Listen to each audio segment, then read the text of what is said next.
Sure is, right? Well, thankfully, we can say not all comedians are like this, even though far too many are. And one such comedian is Stavros Halkias. Let's check this out. Stavros Halkias declares war on the Rogan sphere.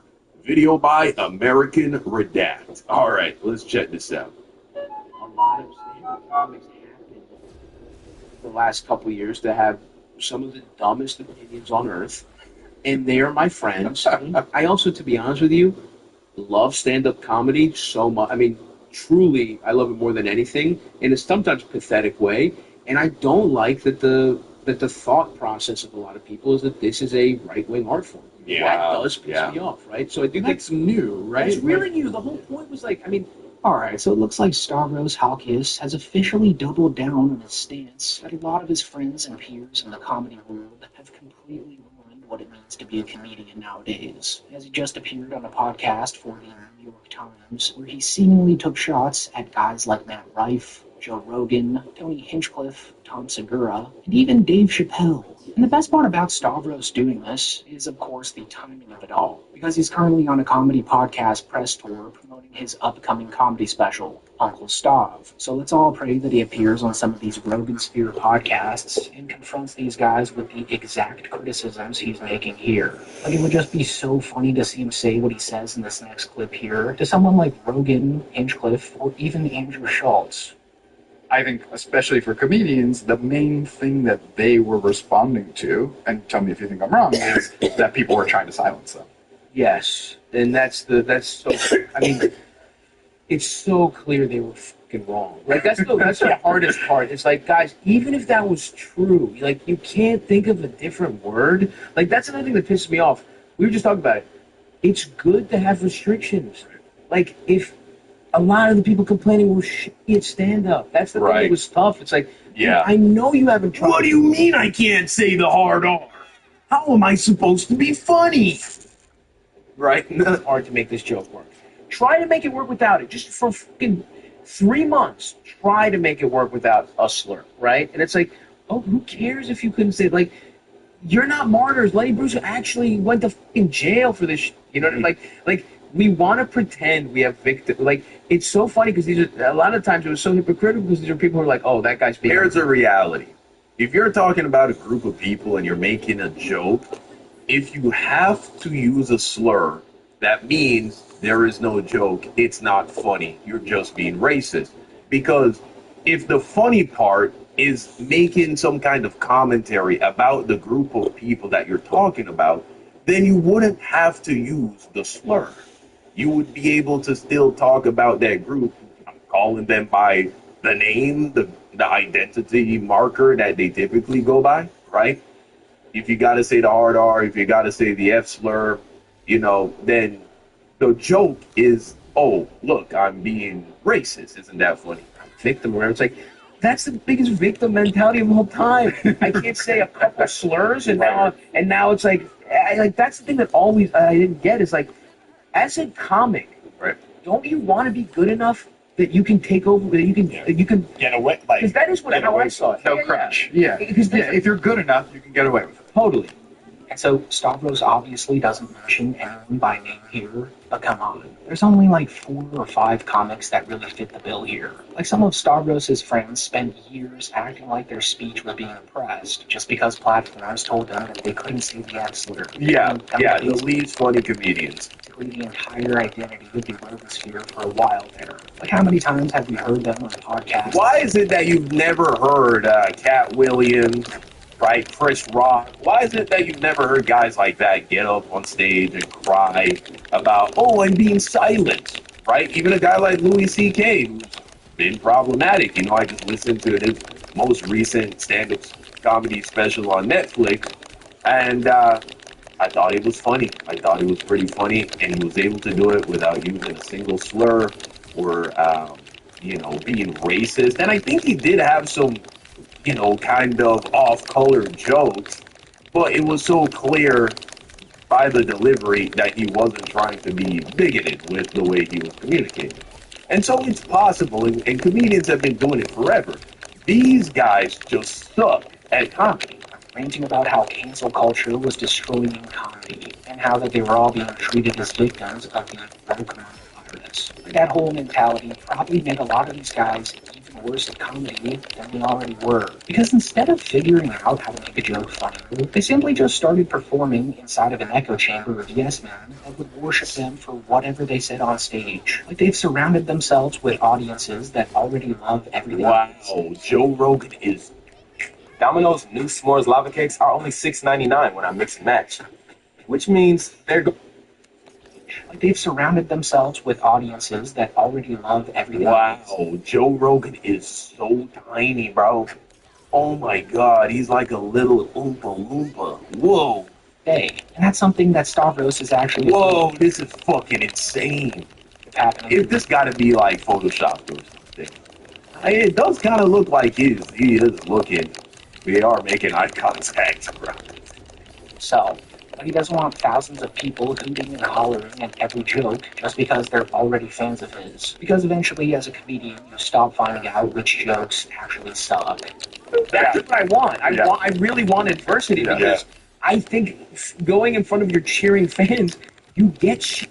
Yeah. There's no way nobody gets funnier on a private jet. Yeah. You don't get fucking better at it when your life is better. Yeah. If you work really hard, you can stay funny. Yeah. And it's like, look, the longer your life is good, and I'm worried about this about myself, right? Like, and you see when I think older comics, you just kind of rest on your laurels a little bit. Yeah. And the idea that, stand-up's not like sports. You don't lose your fastball. Sure you do. Your knees don't go. We can still dunk, right? Crafty knuckleball. Right, yeah, exactly. It's like the reality is this is an underdog's art form. Yeah. Just remember, guys, that That's these are true. one of the problems Stavros has with his friends' actual comedy. Like, he hasn't even gotten to his biggest issue with this entire group yet, which is, as you probably guessed, their completely unprepared transition into right-wing politics. And Stavros really doesn't beat around the bush when it comes to this stuff. He's clearly on the left, and he seems to think that a lot of his friends sitting on the fence, playing both sides, pretending that everything is equally bad, is just a load of baloney. So it'd just be great to hear him say what he says next year to someone as clueless as Joe Rogan, who on one day will be having... it would never. It's not going to do anything. Joe Rogan. This is reality right here. He is so bought and paid for. the private one-on-one meeting with Donald Trump at the White House, and the very next day will swear that he is politically homeless. I mean, again, I don't want to do the both sides because that's just not true. One side is worse than the other, objectively speaking, For and that's sure. a big problem that we have culturally too. Is thinking like, these are both crazy people. It's like I really don't believe Yeah, that. no. Only one side is actively undermining democracy, bro. And that's the Republican Party. At this moment. One side disappearing people, and one side wants children to go to have health care. You know what I mean? Like, I don't think that's equivalent. And maybe Yeah, one side is trying to justify killing American citizens in the street for protesting. And the other side is saying, hey, can we allow Abuelita that's been here for 20 years and is literally just being a normal grandmother? Can we just let her continue to live in the house she's been living in for 20 years? Do we have to put her in handcuffs, throw her in a cage, and then deport her to a country where none of her living relatives even live anymore? Even the first Trump administration, I could maybe humor that argument, but we're past that. It's actually pretty satisfying to hear one of these big-name comics just take a side, instead of acting as if he's somehow unattached from it all, like a lot of his colleagues do. Like, he's clearly passionate about this subject, but at the same time, he's admitted that he still wants to be friends with all these guys, but only if they allow him to have a discussion with them about everything that they've done recently. Man, I gotta be honest, and I can appreciate that, but you gotta draw a line in the sand eventually, man. You can't continue to be friends with bigots and people that are helping to usher in the end of the nation. This is not an exaggeration to say that Donald Trump and the Republican Party are actively dismantling democracy in this country. They are taking actionable steps that have the same steps that have been taken by fascists and authoritarian figures throughout history to undermine American democracy. This is something that's actively happening, such as the militarization of ICE. and using that against American citizens, such as labeling half of the country the enemies within, such as weaponizing the courts against people who disagree with you politically, such as weaponizing government agencies like the IRS against people who disagree with you politically and opponents on the other political team, right? Weaponizing the IRS against Democrats. I mean, the list goes on and on. It really does. And so this is a fact. This is not being done by people on the other side.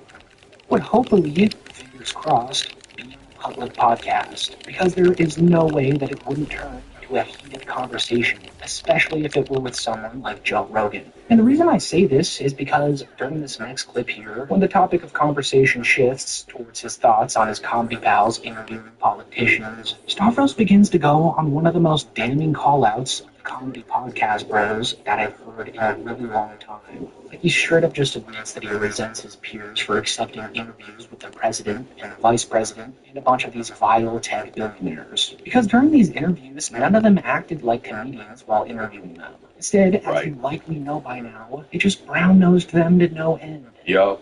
I wonder, when you look back at 20...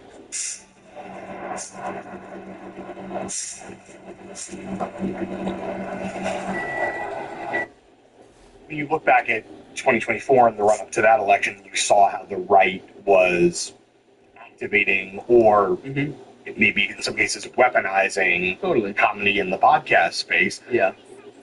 Were you having behind-the-scenes conversations with those folks about what was happening, and did you at all feel like you have to issue some kind of corrective in what you're doing? I do kind of resent it because I do feel like they forced, a lot of my contemporaries have forced me to be explicitly political in a way that I'm not interested in doing. Even some of the stuff I said today, it's like, I don't want people to know I know who Mohammed Mossadegh was. Yeah. You know what I mean? I want to keep for the brand. Yeah, I don't want them to know I had a poli-sci degree, right? Like a full being fine. He's educated. It's all making sense. He went to college, and he actually studied politics. Oh boy, government. Good lord, no wonder. Authority sucks. Like you want to Not have what comedy is about. You want to have the president on your podcast? The fucking president? No president's good. You can't be the president, be a good person. It's impossible. I don't fucking want the president on my podcast. You want to hang out? Mayor, you're a little evil, sure. Yeah. But you haven't gotten And luckily, fully- he can't be president. and he so- can't be president, so we're good. You know what? In a way, I actually do agree with this, and the reason I agree with it is because after I read this book, The Dictator's Handbook, it talks about how politics is always a race to the bottom, right? Whoever is willing to be the most corrupt usually wins. Perfect example, you got two politicians, two people, and they are trying to acquire some kind of power, right? The person who is willing to sell out so that they can get corporate money, so that they can better finance their campaign, that person is going to win, more than likely. Usually, the person, all else being equal or at least close to equal, the person who has more money to fund their campaign will win. I mean, Elon Musk literally bought the election. And so you can try to be the good, righteous politician, but you are going to make your job infinitely harder, and not just in a way where it's like we're talking about integrity. Literally, the other side is going to stoop lower and have an advantage and more than likely win when you are competing against them because they're willing to sell out and access power and resources that you're not willing to do. Yeah.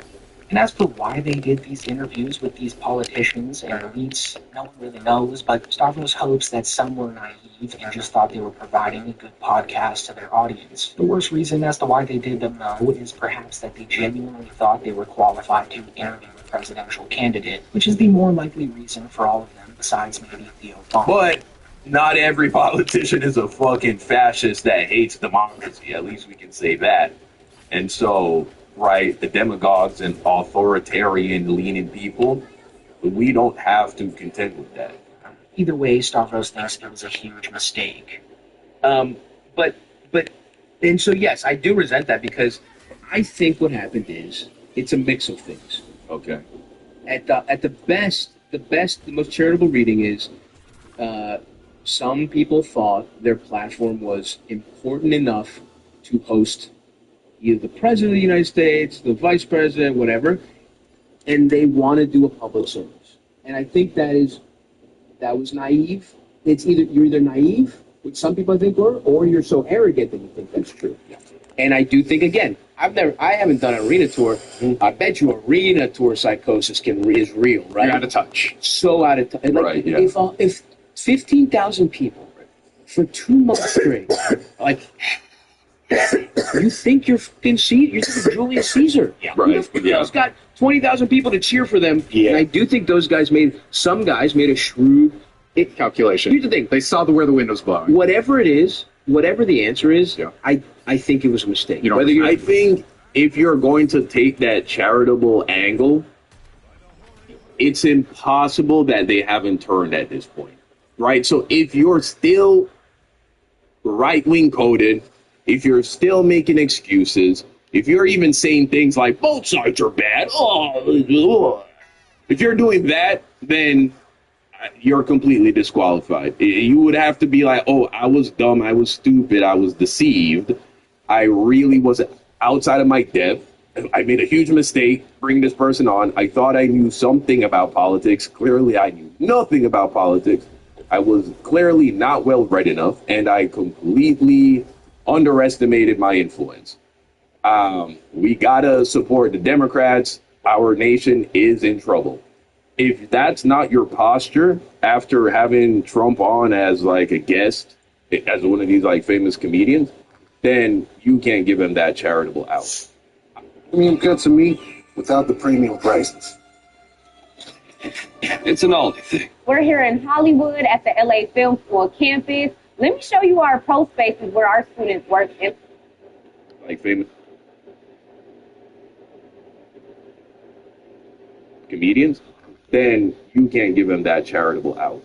I think what happened is that these people were comedians, or are comedians, and the reality is keeping fans as a stand-up comic requires that you actually continue to be funny, and it's a lot easier to pander to people, along the lines of politics, because whatever they're saying, let's say you're on the right, just repeat whatever you hear on Fox News, and you're going to have people supporting you, right? That's how you get a guy like Tony Hinchcliffe, who does a stand-up special, and instead of laughs, you get applause breaks during his stand-up special. People going like, yeah, like it's a fucking rally, like a Klan rally or some shit, right? Because they're like, this guy, he is on our political team, and he's saying all the things we want him to say, and he has a lot of influence, and so we're going to continue to support him. And he occasionally says bigoted things about the people we don't like, and so we'll continue to support him.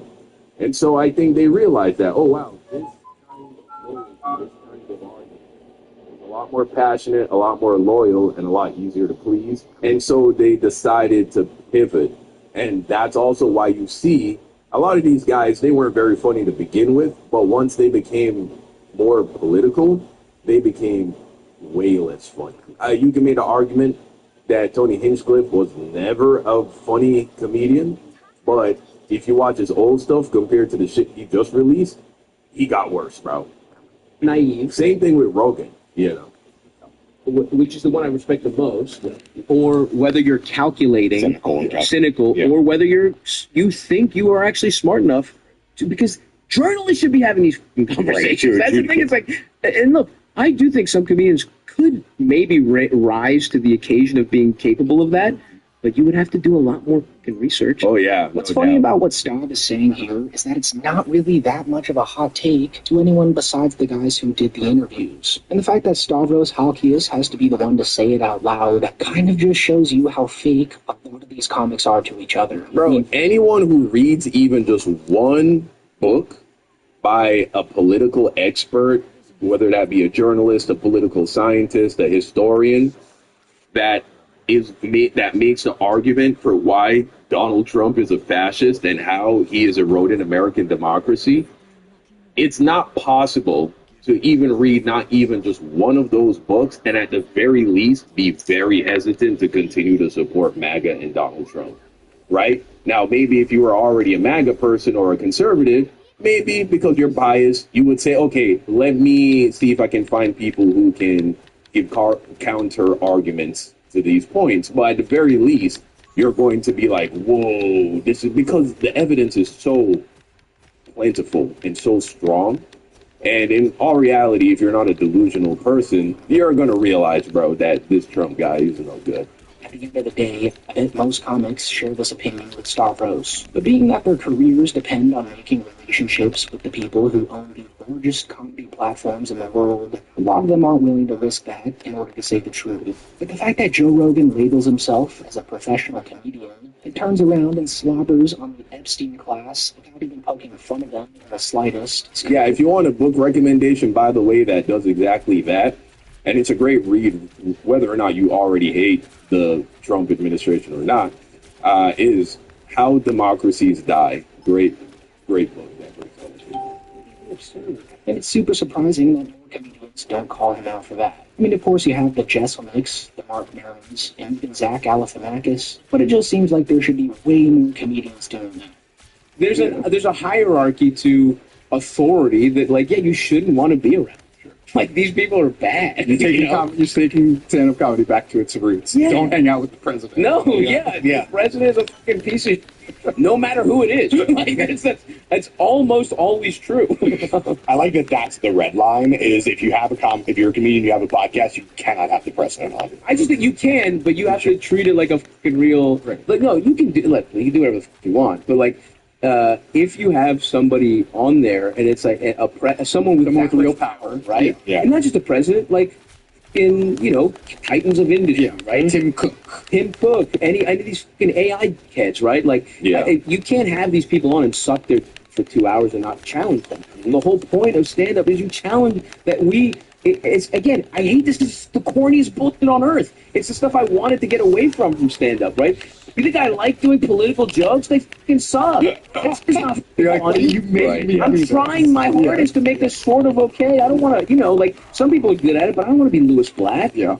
So I think it's pretty clear now that this is really the main reason that Stavros has decided to distance himself from this group. So who knows if that potential JRE episode with him would even take place. Because if that did end up happening, there's just no way that Stavros would be able to refrain from scolding Rogan about all this stuff. I mean, he would have to. I don't think he'd even let that podcast take place. Right. The guy is just incapable of learning anything from the other side, or even looking at stuff from another perspective these days. And he's 59 years old, and has most likely been compromised for at least 2 years now. Oh, so wow. don't get your hopes up for that episode to ever happen. Yeah, I mean, Joe Rogan, he's almost a boomer, bro. I did not even realize that. He's almost a boomer. Yeah. If you own a business and owe the IRS more than $10,000, this is not something that fixes itself. At Business Tax Relief, we help business owners resolve IRS debt, set up manageable payment plans, and reduce the pressure.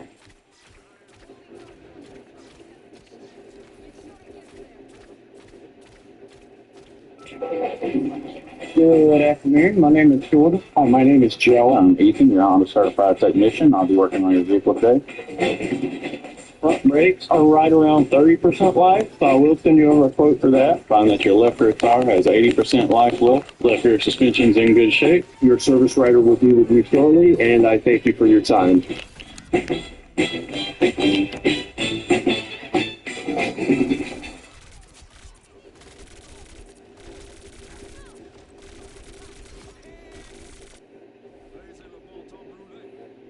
Yeah, he's 3 years shy of being a baby boomer. Now it's all making sense.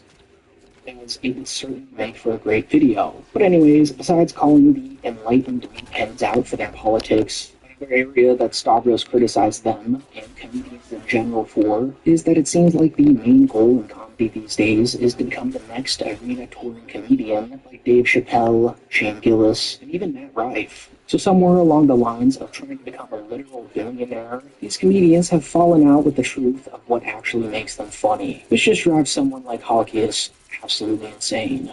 I don't know. Isn't that the whole thing with stand-up? Isn't she speaking truth to power, which I found corny? A personal Like, isn't that supposed to theoretically be part of it? It's like, I do the same way I'm like worried about the younger generation of stand-ups not caring about the art form. Mm-hmm. I do think there's an element that troubles me where this has become like people just want to be as successful as possible. They want to play arenas for arena's sake. They just want to be the kind of guy, like, they want to be on a private jet. That sucks. You know what I mean? Like, that's bad. First of all, that's destroying the world, but it's like, Yeah, man, stand-up comedy, honestly, you're not even supposed to be. You're supposed to be trying to help people escape from the realities of this world, the dark realities of this world. You're supposed to, like, make fart jokes and talk about awkward interactions at the supermarket and, you know, notice funny things about the various kinds of relationships that are common amongst most people. That's what stand-up comedy should be about. Tell us a story about that time you got too high and, I don't know, fucking shit your pants or something. You know, like, make us laugh about stuff. But if you are going to talk about serious things going on in the world, you're supposed to speak on behalf of the little guy. You're not supposed to be, like, helping the powerful and the wealthy. You're not supposed to do PR for them. You know what I mean? Don't get me wrong here. It's great that these comedians can get away with a subpar act on stage and sell out Madison Square Garden simply because they're funny on podcasts. Like, all power to them. But if you're a true fan of comedy, then the fact that Matt Rife can go on a worldwide arena tour by just flirting and making fun of his fans in the audience should be pretty disappointing to you. Just think about how great comedy was, and then compare that to what it is now, and you'll probably understand where people are coming from. And while we're on the topic of Matt Rife, it seems like Stavros may have actually thrown a little shot at him during this podcast as well. Oh, really? Because if you don't know by now, all Matt Rife's comedy really consists of is a little thing called crowd work, which is when a comedian interacts with the people in the audience. All comedians do it, but most of them just sprinkle it on the side of their main material. And most comedians see this as kind of a warm-up to their main bits. Matt Rife, on the other hand, bases his entire act on stage. Really? He's even gone as far as to label his official comedy specials as quote-unquote crowd work specials. I just want people to engage with my stand-up and think it's like... Yeah, I don't like that. Crowd work can be funny. And there are some comedians where their whole shit does seem to be crowd work. Like, there's this one black comedian. I get recommended his shorts all the time. And he does crowd work. He's hilarious. His name's Mojo. I'm sure you've come across it. I've actually never heard this nigga tell a joke, now that I think about it. Every clip is him talking to people in the crowd. And so, but is it funny? Is it hilarious? Yeah, a lot of the times it is. And that's why he goes viral. But it is definitely the crowd work thing. That's definitely getting away from the art form, the pure art form of being a stand-up comedian, right? Think about Cat Williams specials. Think about, right, Eddie Murphy specials. Think about the greats, man. They didn't do any crowd work. They never talked to the crowd at all during their specials. And now you got guys making their entire specials crowd work. It's pretty sad. Because I do think there's a hierarchy of types of stand-up, and A well-constructed joke is more valuable. 100 million A riff. more it's so valuable. much harder to do. For And sure. yes, and like, and crowd work to me, it's like if instead of watching like Jalen Brunson in the fourth quarter, if that doesn't go viral, it's him at the layup line. Right. Like, because to me, crowd work is Him dribbling through his legs. exactly. It's a warm up. To me, it's like, because what's special about stand up is every relationship with each crowd is different, right? In the room is the real magic.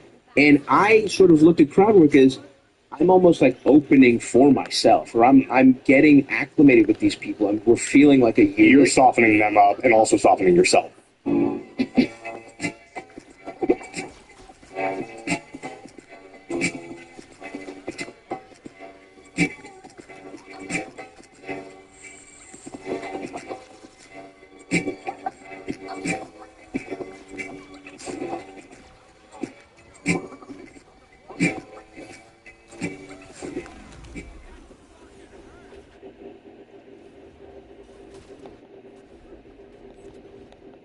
Sleeping on the fact that you can take voice memo bars like this.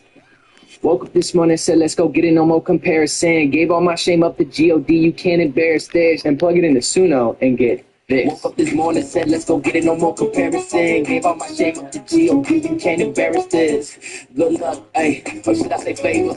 You can tell I'm a Christian, cause I still pray for my haters, ayy. And it doesn't stop there. I made it with these people, and we're feeling like a unit. You're softening them up and also softening yourself up. It's connecting, right? Like, it's an individual art form, and you want to craft that connection. You want people to feel like this is special. Right. You want them to feel like they're not just going into a canned hour that doesn't change, at least for me, right? People do their material different. So I think the main takeaway from this entire podcast is that Salt Roast... one of my good friends, one of my best friends, The Thrill, Will, some of you know him from a podcast I used to do. He's a stand-up comedian. Right, he's performing multiple times a week, and I've gone and watched him perform multiple times, and I've just been a fan of stand-up comedy in general, and so I've been to local stand-up comedy clubs, and so I've seen comedians do crowd work live many times. It does lubricate the performance. It is fun. It is funny, but it feels like it's the kind of thing that a comedian does when they're working on bits. And it's like a nice little break in between them trying out new jokes or working through their material, right? Maybe they're telling a few jokes they aren't really hitting. They see a guy in the crowd. He's wearing a weird sweater. You crack a joke on him, kind of lightens the air, and go back to working on your bits again. But if that's all you do, if those are the only times you get laughs, I don't know if I can't put you in the same category as guys like Cat Williams. Bro, I can't put you in the same category as true comedians. You know what I'm saying? Clearly still loves stand-up comedy, but he just absolutely hates the direction that a lot of his peers have taken it. Whether it's comedians acting like victims because they can't say whatever they want, or replacing their actual material on stage with crowd work, or suddenly thinking that they're qualified to sit down with presidential candidates. Stavros just seems completely fed up with it. Like even Andrew Schultz.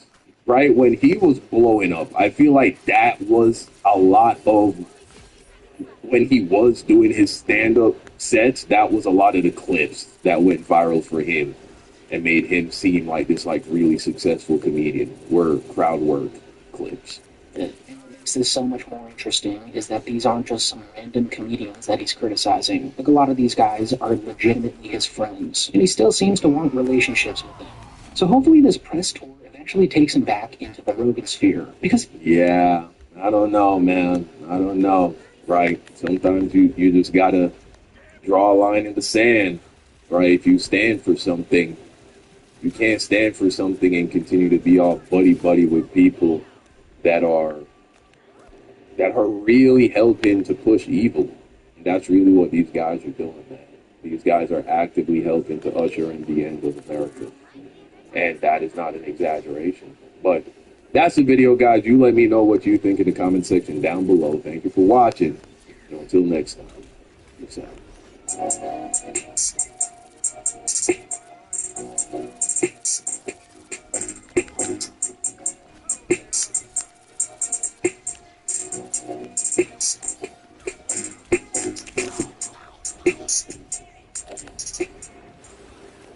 Switch to gigabit fast internet with no hidden fees and top-tier reliability. With G-Fiber, you can focus on what matters most. Switch to award-winning internet today at fiber.google.com.